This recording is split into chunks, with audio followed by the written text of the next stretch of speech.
Good afternoon students. Good afternoon ma'am. आज का हमारा टॉपिक है what is the meaning of knowledge,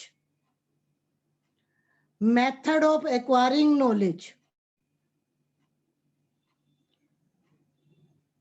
the word knowledge, ज्ञान का जो शाब्दिक अर्थ है उसमें है सीखना, प्रशिक्षण लेना, इंफॉर्मेशन, सूचनाएं प्राप्त करना और निर्देशक, विश्वास, सत्य, वैधता को प्राप्त करने को ज्ञान कहते हैं।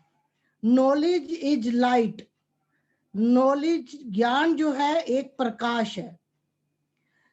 प्रकाश अंधेरे को दूर करता है। Light dispels darkness. In the same way knowledge dispels ignorance, यानी कि ज्ञान जो है वो हमारी अवेयरनेस को लाता है, जो हमारी अज्ञानता है उसे खत्म करता है।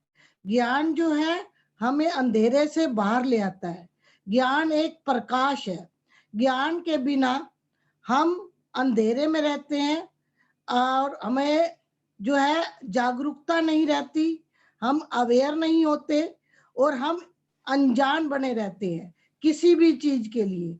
जैसे मैं एक एग्जांपल देती हूँ कि अंधेरे में हम किसी चीज को रस्सी समझ रहे होते हैं, उस रस्सी को पकड़े रहते हैं, लेकिन जैसे ही प्रकाश होता है और हम देखते हैं कि वो रस्सी नहीं सांप है तो हम एकदम से उसको छोड़ देते हैं और दूर खड़े हो जाते हैं। इसी प्रकार ज्ञान जो है एक प्रकाश है और वो अंधेरे से हमें उजाले की तरफ ले आता है और हमें अज्ञानता से ज्ञान की तरफ ले आता है और हमें अवेयर करता है, जागरूक बनाता है।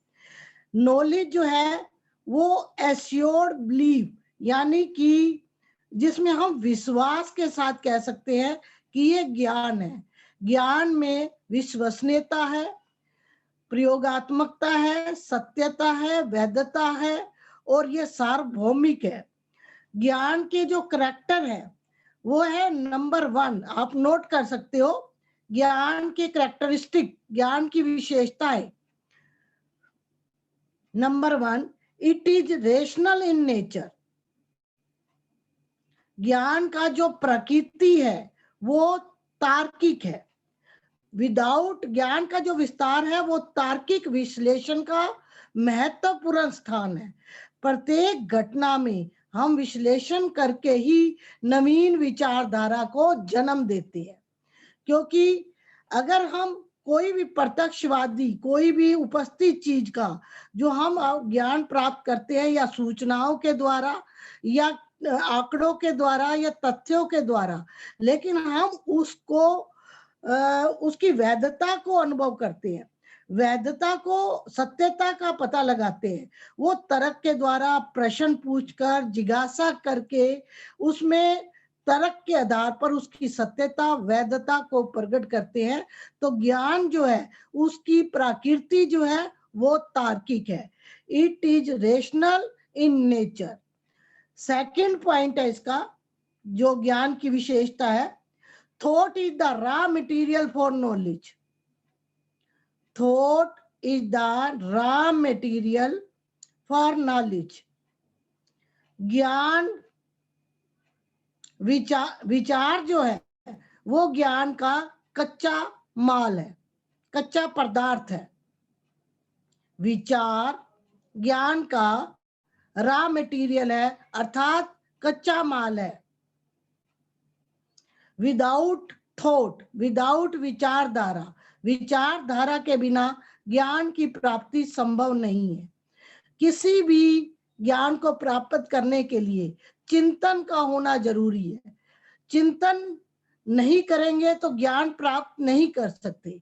जैसे न्यूटन एक पेड़ के नीचे बैठा हुआ था और उसके ऊपर एक सेब गिरा, तो उसने कहा कि सेब नीचे की ओर ही आता है, ऊपर क्यों नहीं जाता, यानी कि ऊपर की चीज नीचे आती है।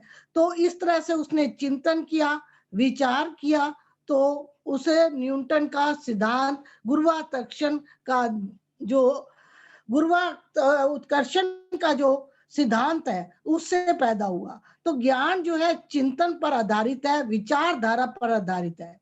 बिना विचारों के ज्ञान की प्राप्ति नहीं हो सकती। तो thought is the raw material for knowledge. Third है language is the vehicle of knowledge. ये थर्ड पॉइंट है, language is the vehicle of knowledge. भाषा जो है ज्ञान का वाहन है। भाषा ज्ञान का वाहन है। ज्ञान को प्राप्त करने के लिए किसी ना किसी भाषा का होना जरूरी है। भाषा चाहे कोई भी हो, हिंदी, अंग्रेजी, उर्दू, फारसी, कोई भी भाषा हो, लेकिन ज्ञान को प्राप्त करने के लिए, ज्ञान को किसी मेथड द्वारा लेने के लिए हमें उस किसी ना किसी भाषा का प्रयोग करना पड़ेगा। इसलिए इसे भाषा को हम ज्ञान का वाहन भी कहते हैं कि बिना भाषा के हम किसी भी ज्ञान को प्राप्त नहीं कर सकते। तो language is the vehicle of knowledge. Fourth है knowledge is certain and variable. Knowledge is certain and variable. ज्ञान स्थिर भी है और भी उसमें विभिन्नता भी है। ज्ञान में एक रूपता भी है और उसमें विविधता भी है। ज्ञान जब हम किसी एक पुरुष या एक व्यक्ति या एक वस्तु पर अपना ध्यान केंद्रित करते हैं तो वो सर्टेन हो जाता है। लेकिन ज्ञान जो है अगर हम उसकी विशेषताएं, उसका संश्लेषण, उसका विश्लेषण करते हैं तो उसमें विभिन्नता भी आ जाती है। जैसे एक बालक जब बच्चा पैदा होता है तो वो मिट्टी के साथ खेलता है, तो मिट्टी से वो अपने छोटे छोटे घर बनाता है, मिट्टी से खिलौने बनाता है। लेकिन जब उसका मार्गदर्शन किया जाता है या परामर्श दिया जाता है तो वो विभिन्न तरह तरह के वस्तुओं का निर्माण करता है और भवनों का निर्माण कर सकता है। इसी तरह से ज्ञान में स्थिरता और विभिन्नता दोनों पाई जाती है। फिफ्थ पॉइंट है knowledge is dynamic in nature. Knowledge is dynamic nature. ज्ञान की जो प्रकृति है वो गतिशील है। ज्ञान रुका हुआ नहीं है, ये डे बाय डे इसमें चेंजिंग आती रहती है। टाइम टू टाइम इसमें चेंजिंग आती है, परिवर्तन आता है। क्योंकि ज्ञान जो है जब हम बाल अवस्थाओं में होते हैं, स्कूल में पढ़ते हैं तो हमारी ज्ञान की सीमा सीमित होती है, तो हमारे सोचने की प्रक्रिया भी सीमित होती है, हमारी लॉजिक प्रक्रिया भी सीमित होती है। तो हमारा जो कार्य करने की शैली है, ज्ञान की जो शैली है वो भी सीमित दायरे में होती है। लेकिन जैसे जैसे हम इसमें परिपक्व होते जाते हैं, मैच्योर होते जाते हैं, तो हमारी ज्ञान की सीमा भी बढ़ती चली जाती है और ज्ञान जो है गतिशील होता चला जाता है और टाइम टू टाइम इसमें चेंजिंग आती जाती है। जैसे ज्ञान ना होने के कारण हम जो है पृथ्वी को चपटी मानते थे, लेकिन जैसे जैसे इसमें खोज हुई, रिसर्च हुई, इसके बारे में जाना गया तो हम इसको तब हमें पता चला कि पृथ्वी गोल है। इसी तरह से हम गर्मियों में आविष्कार करके, रिसर्च करके कि किस तरह से हमें गर्मी में भी हवा की जरूरत है या ठंडी हवा की जरूरत है, तो हमने पंखे का आविष्कार किया और टीवी का आविष्कार, एसी का आविष्कार किया। तो इस प्रकार से हमारा जो डे बाय डे रिसर्च है, एक्सपेरिमेंट है, तो उसके द्वारा हम ज्ञान के अंदर भी चेंज होते रहते हैं। ज्ञान स्थिर नहीं है, ये टाइम टू टाइम चेंज होते रहते हैं।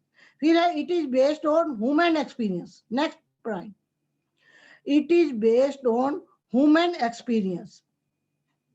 ज्ञान जो है मानवीय अनुभव पर आधारित है। ज्ञान मानवीय अनुभव पर आधारित है।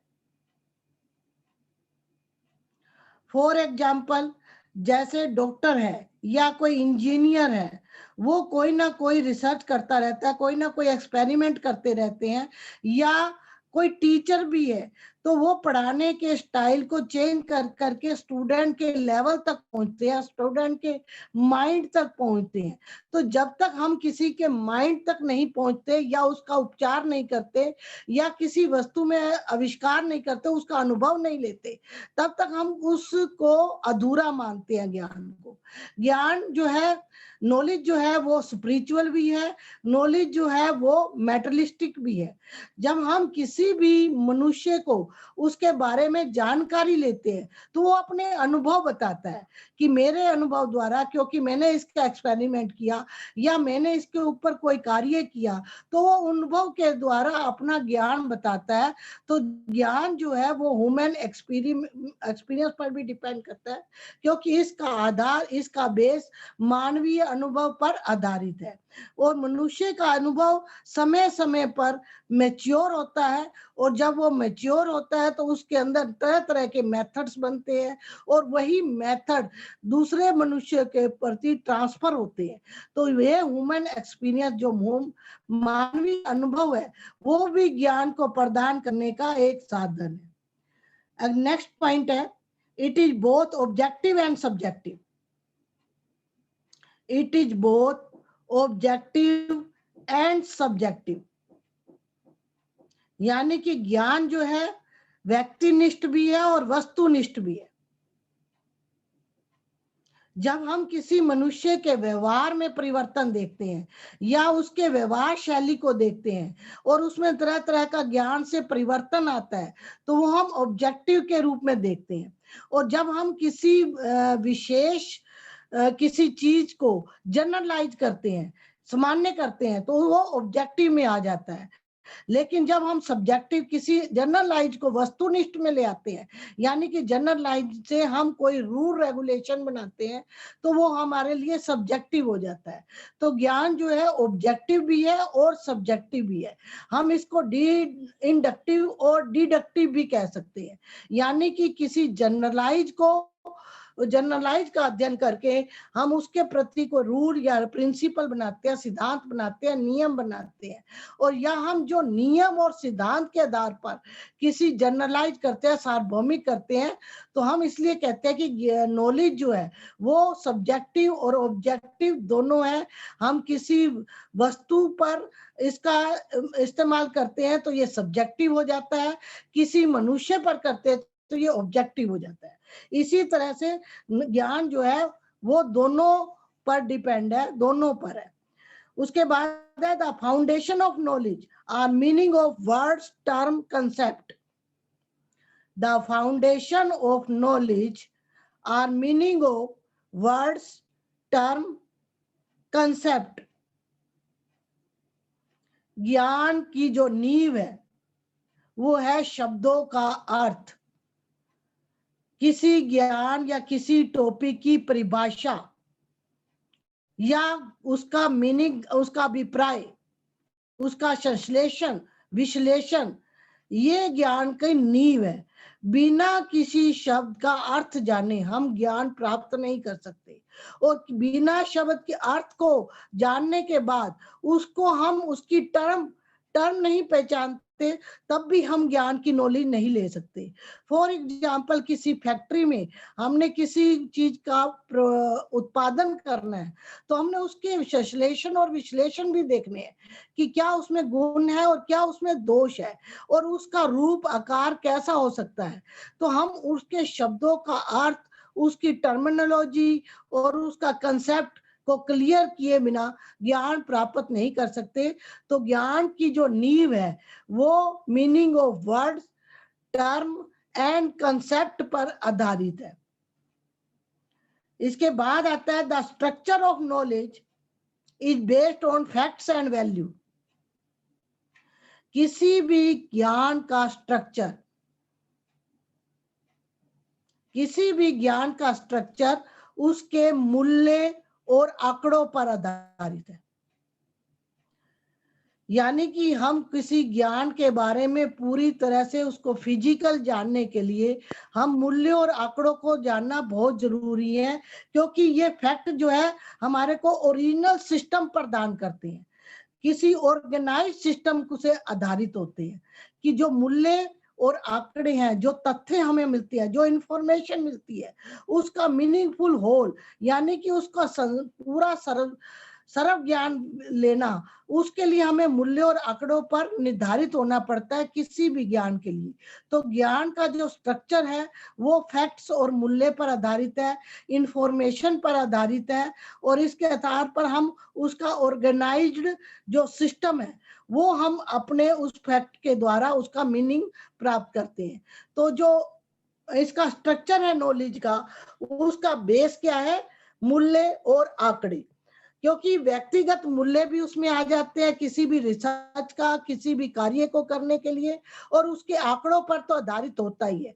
इंफॉर्मेशन के बिना हम किसी भी ज्ञान को नहीं ले सकते। सूचनाएं, आंकड़े और मूल्य, ये तीनों उसके स्ट्रक्चर का काम करते हैं किसी भी ज्ञान को।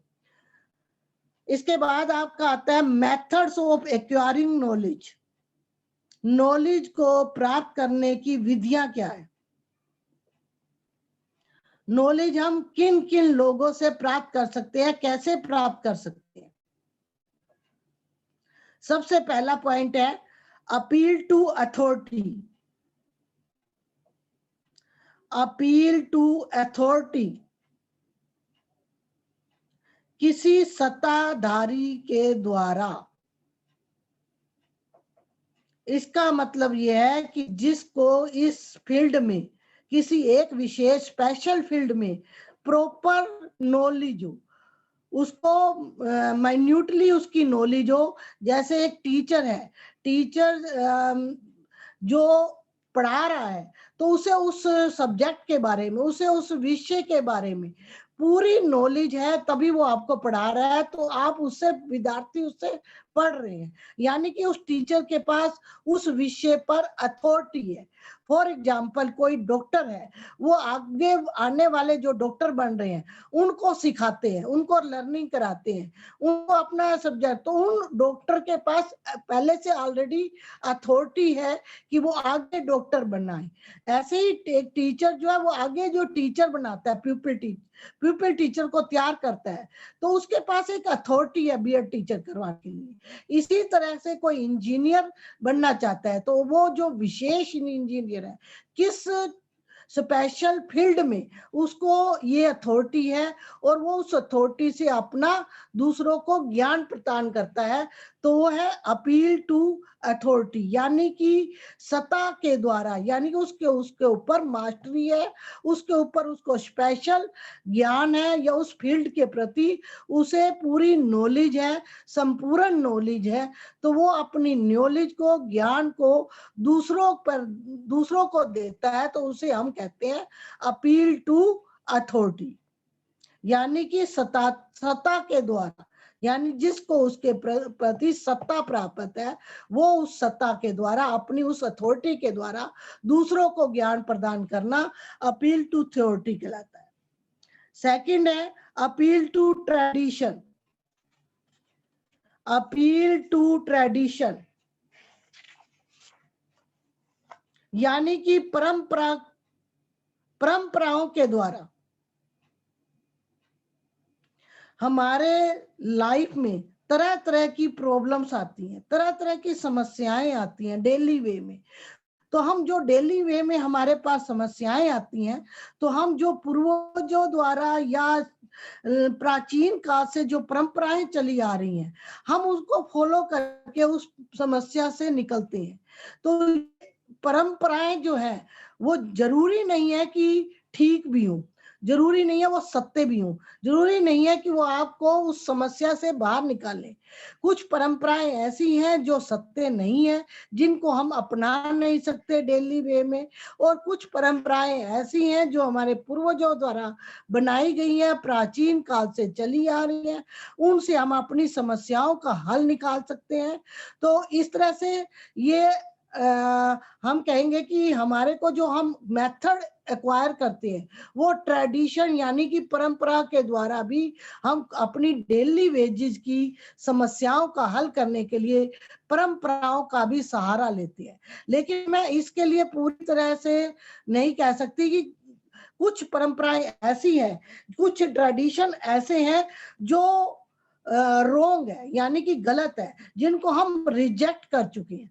उनको ना अपनाकर जो परंपराएं सॉलिड है, जो परंपराएं आज भी उपयुक्त रूप से लागू की जा सकती हैं, जो हमारे फोर फादर्स ने बनाई हुई हैं, पूर्वजों ने बनाई हुई है, या जो प्राचीन काल से चली आ रही है। जैसे फॉर एग्जाम्पल मैं कहती हूँ कि कुछ रूल बनाए हुए हैं कि चोरी नहीं करना, झूठ नहीं बोलना, आपने किसी व्यक्ति को हानि नहीं पहुंचानी, मानसिक और शारीरिक रूप से किसी को तंग नहीं करना। ये जो परंपराएं प्राचीन काल से चली आ रही हैं, या हमारी कुछ परंपराएं ऐसी हैं जिसको हम फॉलो करके अपनी समस्याओं का निदान कर सकते हैं, हम अपने कर्तव्यों को पूरा कर सकते हैं, तो जिनके बारे में हमें अधिकारों और कर्तव्यों का पता चलता है, तो ऐसी परंपराएं हम प्राचीन काल से जो चली आ रही है, पूर्वजों द्वारा जो प्राप्त है, उनको हम कर सकते हैं। मैं सारी परंपराओं के बारे में नहीं कह रही, कुछ परंपराएं रिजेक्टेड हो चुकी हैं क्योंकि उन्हें हम नहीं फॉलो करना चाहते, वो हमारे समाज के लिए, व्यक्ति के लिए हानिकारक है। तो ऐसी ट्रेडिशन को हम ना मानकर जो हमारी स्ट्रॉन्ग ट्रेडिशन है, जो हमारे हित के लिए है, समाज के हित के लिए है, व्यक्ति के हित के लिए है, राष्ट्र के हित के लिए है, ऐसी परंपराओं को हम मानते हैं। तो ये एक ज्ञान का मेथड है जो हम कह सकते हैं अपील टू ट्रेडिशन, यानी कि परंपरागत रूप से प्राप्त होने वाली। थर्ड है अपील टू सेंसेस, इंद्रियों के द्वारा। इंद्रियों के द्वारा मैंने पहले भी बताया कि the main sources of senses are the gateway of knowledge. ज्ञान का मुख्य आधार वो है हमारा सेंसेस ऑर्गन्स, जिससे हम टच कर सकते हैं, स्मेल कर सकते हैं, और इसका हम सुन सकते हैं, बोल सकते हैं, या हम इसे छू सकते हैं। तो जो चीज हमारी पांचों ज्ञान इंद्रियों के द्वारा, आँख, कान, मुंह, हाथ, इसके द्वारा जो हम ज्ञान प्राप्त करते हैं, उसे हम senses are the gateway of knowledge कहते हैं। ये कि इंद्रियों के द्वारा मुख्य ज्ञान प्राप्त कर, हमारा जो ज्ञान एक्सटर्नल, ये ठीक है कि ये ज्ञान एक्सटर्नल है, एक्सटर्नल एनवायरनमेंट से हम सेल्फ सेंसेस के द्वारा लेते हैं, वो हम अवेयरनेस लेते हैं कि आंखों के द्वारा देखकर, कानों द्वारा सुनकर, और हाथों द्वारा टच करके, स्मेल लेकर। तो इस तरह से हमें जो ज्ञान प्राप्त होता है हमारी 5 सेंसेस के द्वारा, उसे हम कहते हैं कि senses are the gateway of knowledge. ये मेन सोर्सेस है नॉलेज को लेने का। फिर उसके बाद अपील टू एक्सपीरियंस, अनुभव के द्वारा। ज्ञान जो है एक्सपीरियंस का मेन एक्वायरिंग नॉलेज, क्योंकि पर्सनल एक्सपीरियंस जो है वो प्रमोट करता है फैमिलियर को और फंडामेंटल सोर्सेस ऑफ नॉलेज को।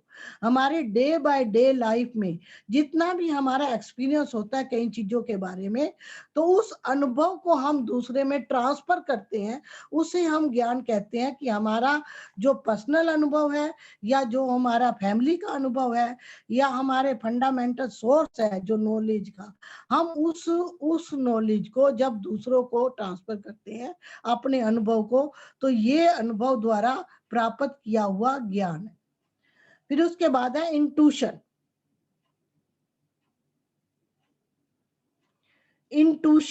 इंट्यूशन जो है, इसको हम स्पिरिचुअल रूप से कह सकते हैं, यानी कि हमें अंतर्दृष्टि, जिसको कहते हैं कि हमारे अंदर पहले से किसी अंतर्दृष्टि का प्राप्त होना, यानी कि हमें समस्या आने से पहले कोई नॉलेज के बारे में ज्ञान प्राप्त हो जाना, इंस्पिरेशन मिल जाना, इल्यूमिनेशन हो जाना, यानी कि अंदर से कोई इनेटिव पावर द्वारा, नेटिव मेथड द्वारा कोई चीज का पता लगना, उसे हम कहते हैं कि ये आपका इंट्यूशन है।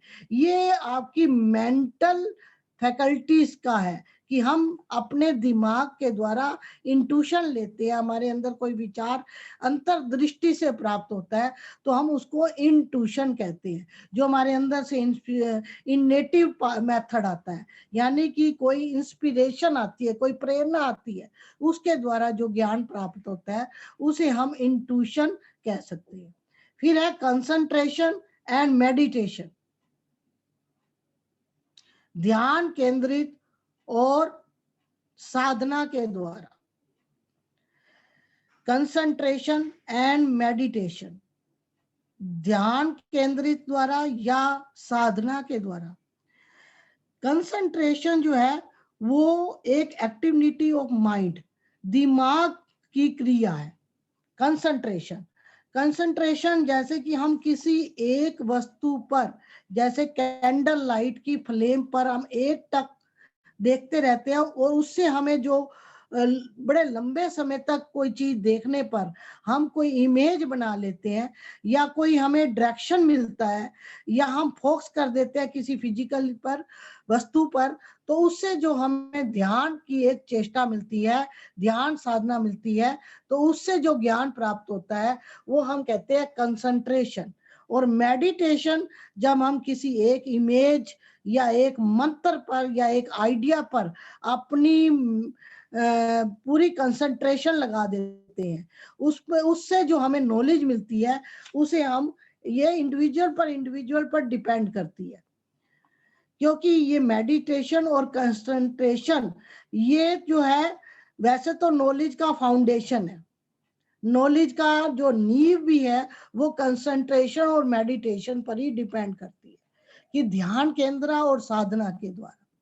क्योंकि एक बच्चा जब पैदा होता है तो पहले क्या होता था, प्राचीन समय में किसी भी आले के अंदर एक जलता हुआ दिया रख देते थे, जिससे बच्चा पालने में भी झूलता हुआ एक टक दिए को देखता रहता था, जिससे उसकी कंसंट्रेशन बढ़ती थी। या कोई झूला लगा दिया जाता था, उससे चमकीली वस्तु लगा दी जाती थी, जिससे बच्चा उस चीज को देखते देखते उसका ध्यान केंद्रित होता था। यानी कि किसी भी नॉलेज का जो मेन का फाउंडेशन है आपका ध्यान। हम कोई भी चीज की लर्निंग करना चाहते हैं, अगर हमारा चित्त, हमारा ध्यान इधर उधर चला जाता है तो हम उस लर्निंग को सूक्ष्म तरीके से नहीं ले सकते। तो कंसंट्रेशन किसी वस्तु पर होने पर ही हम उस ज्ञान को प्राप्त कर सकते हैं। मेडिटेशन, मेडिटेशन का मतलब है साधना।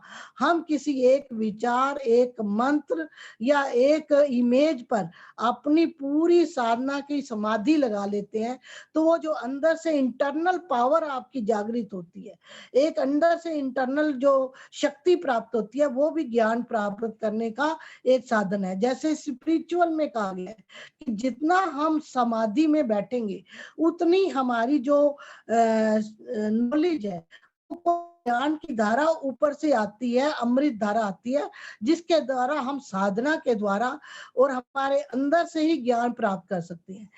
इसका मेडिटेशन का एक बड़ा अच्छा एग्जाम्पल है, जैसे एक बीज को ले लीजिए, सीड, बीज, उसके अंदर एक विराट वृक्ष होता है। जब हम उस बीज को एक भूमि में, पृथ्वी में उसको स्थापित कर देते हैं और उसको पानी, धूप और हवा प्रदान करते हैं, तो वो जो है, वो बीज के अंदर हमने कुछ नहीं डाला, वो अपने आप ही एक विराट वृक्ष बन जाता है।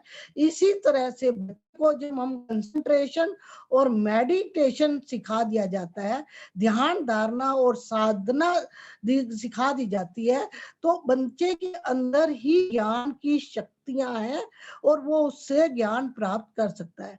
बिना कंसंट्रेशन और बिना मेडिटेशन के हमारा जो ज्ञान प्राप्त करने का साधन है वो अधूरा है। इसलिए कंसंट्रेशन का मेन कंसंट्रेशन के लिए हमने टीचिंग मेथड में भी कितने चेंजिंग लाए हैं। जैसे हम कहते हैं कि एक्टिविटी के द्वारा बच्चे को सिखाया जाए, क्योंकि जिससे उसका कंसंट्रेशन बढ़ा रहे। प्लेवे मेथड द्वारा उनको सिखाया जाए, जिससे वो अपने कंसंट्रेशन को बढ़ाए। किसी उसको उसको क्रिएटिविटी करनी दी जाए, जिससे वो ध्यान केंद्रित होकर अपनी क्रिएटिविटी सृजनात्मक तरीके से करे। जैसे पेंटिंग है या आपका कोई भी कार्य है, कोई प्रोजेक्ट है, तो जब तक उसका उसके प्रति कंसंट्रेशन नहीं होगा, उसके प्रति उसका ध्यान केंद्रित नहीं होगा, वो उस चीज को फील नहीं कर सकेगा। तो कंसंट्रेशन और मेडिटेशन दोनों ही फाउंडेशन ऑफ नॉलेज, यानी कि नॉलेज की आधारशिला है, नॉलेज प्राप्त करने का नींव है। तो हमें कंसंट्रेशन और मेडिटेशन दोनों बच्चों के अंदर पैदा करने चाहिए, जिससे ज्ञान प्राप्त कर सके। किसी भी प्रोजेक्ट को, किसी भी कार्य को कंप्लीट करने के लिए कंसंट्रेशन का होना बहुत जरूरी है। उसके बाद है ऑब्जर्वेशन। ऑब्जर्वेशन ऑब्जर्वेशन इंटरनल भी हो सकता है और एक्सटर्नल भी हो सकता है। हम किसी चीज को प्रत्यक्ष रूप से भी, बाहरी रूप से भी देखते हैं और आंतरिक रूप से भी ऑब्जर्व करते हैं। ये दोनों केस जो है वो नॉलेज को लेने के लिए हमारे लिए ऑब्जर्वेशन का होना बहुत जरूरी है। नेचुरल ऑब्जर्वेशन और साइंटिफिक ऑब्जर्वेशन की सहायता से हम किसी भी चीज का ज्ञान प्राप्त कर सकते हैं। नेचुरल ऑब्जर्वेशन और साइंटिफिक ऑब्जर्वेशन, साइंटिफिक में किसी प्रयोगशाला में प्रयोग करके, और नेचुरल जब हम किसी भी चीज को देखते हैं, जैसे बच्चा पैदा होता है, उसको पता होता है कि धूप से गर्मी मिलेगी और वृक्ष के नीचे बैठे से छाया मिलेगा, किसी आग को हाथ लगाने से हमें हाथ जलेगा। तो किस चीजें ऑब्जर्वेशन से, प्रत्यक्ष अनुभव द्वारा भी प्राप्त होता है। दूसरा है एक्सप्लेनेशन। एक्सप्लेनेशन लॉजिकल है, यानी कि तार्किक विधि द्वारा एक्सप्लेन करके। मैंने बताया ना, किसी भी नॉलेज को जब तक हमने ऑब्जर्वेशन किया, हमें कंसेप्ट समझ में नहीं आया, तो उस कंसेप्ट में हम जिज्ञासा रूपी प्रश्न पूछकर या उसके तार्किक विधि के द्वारा, जैसे कि बर्गले ने कहा था कि लॉजिक जो है, तार्किक जो है, ये मेथड नॉलेज लेने का सबसे बढ़िया मेथड है, सबसे बढ़िया विधि है। क्योंकि बिना तर्क के, बिना जिज्ञासा के, बिना प्रश्न पूछकर हम कोई भी ज्ञान नहीं कर सकते। क्योंकि जब तक हमने उस किसी भी चीज को हम देख रहे हैं, सुन रहे हैं, समझ रहे हैं, बट उसका एक्सप्लेन नहीं कर पा रहे, तो जब तक उसका एक्सप्लेनेशन नहीं होगा, तब तक उसका विस्तार से आप उसको बताएंगे नहीं, उसका संश्लेषण और विश्लेषण नहीं किया जाएगा, तब तक हमें उस ज्ञान को प्राप्त नहीं किया जा सकता। तो एक्सप्लेनेशन बहुत बड़ी चीज है। फिर है प्रिडिक्शन। प्रिडिक्टेड क्या है? प्रिडिक्शन क्या है? हम कोई भी प्रिंसिपल है, ये बड़ा अच्छा इफेक्ट है। ये हम उसमें स्पेसिफिक रिलेशनशिप में भी लिया जा सकता है कि कुछ चीजें हमने देखी, उसका हमने कारण और प्रभाव जाना, यानी कि कार्य कर रहे हैं, कार्य करने के बाद जो उसमें रिजल्ट आएगा, बिना कारण और बिना प्रभावशीलता के हम नॉलेज नहीं ले सकते। तो हम कोई रिसर्च कर रहे हैं, तो हमने उसकी एक प्रिडिक्टेड, कोई पहले से ही सोच लिया कि इसका रिजल्ट ये आएगा, और उसको हमने काम करना शुरू किया। तो काम करते करते वो उसमें हम सक्सेस भी हो सकते हैं और हम फेलियर भी हो सकते हैं। लेकिन हमने किसी भी कार्य को करने के लिए उसका कारण और प्रभावशीलता दोनों को देखकर प्रेडिक्टेड कर देते हैं, प्रेडिक्ट बना देते हैं, कोई उसका हम प्रिंसिपल बना देते हैं, कोई सिद्धांत बना देते हैं। वो सिद्धांत जो है हमारे फेलियर भी हो सकते हैं और सक्सेस, सफलता में भी हो सकते हैं। इसलिए प्रेडिक्टेड होना जो ज्ञान का है, वो भी हमें मेथड है जिससे हम अपनी नॉलेज एक्वायर कर सकते हैं। फिर है प्रॉब्लम सॉल्विंग, समस्या को हल करना। ये जो स्टेप है प्रॉब्लम सॉल्विंग का, ये जो प्रोसेस है, ये हमारे पार्ट ऑफ नॉलेज का, क्योंकि ये सॉल्यूशन जब हम किसी भी प्रॉब्लम का करते हैं, किसी भी समस्या को हम समाधान करते हैं, तो ये नॉलेज का एक मुख्य पार्ट बन जाता है। क्योंकि किसी भी समस्या को हम अपने इफेक्टिव के द्वारा एक्वायर करके एक न्यू नॉलेज प्राप्त करते हैं, न्यू विचारधारा लेते हैं, न्यू कोई रिसर्च करते हैं या न्यू खोज निकालते हैं, तो उससे हमारी समस्या का समाधान तो होता ही है और एक नया ज्ञान भी हम प्राप्त कर सकते हैं। तो ये एक प्रॉब्लम सॉल्विंग के द्वारा, जैसे समस्या का समाधान के द्वारा हम बच्चों को कोई समस्या दे देते हैं शिक्षक कि इसको आप समाधान निकालिए, तो वो अपनी लॉजिक भी लगाता है, अपना दिमाग भी लगाता है, अपना कंसंट्रेशन भी करता है, ऑब्जर्व भी करता है, प्रिडिक्ट भी करता है, एक्सप्लेन भी करता है, तो उसके द्वारा वो समस्या का हल करने की कोशिश करता है। जब वो समस्या हल हो जाती है, समस्या का समाधान हो जाता है, तो एक न्यू विचारधारा का जन्म होता है, एक नए आइडियाज बनते हैं, एक नई खोज बनती है।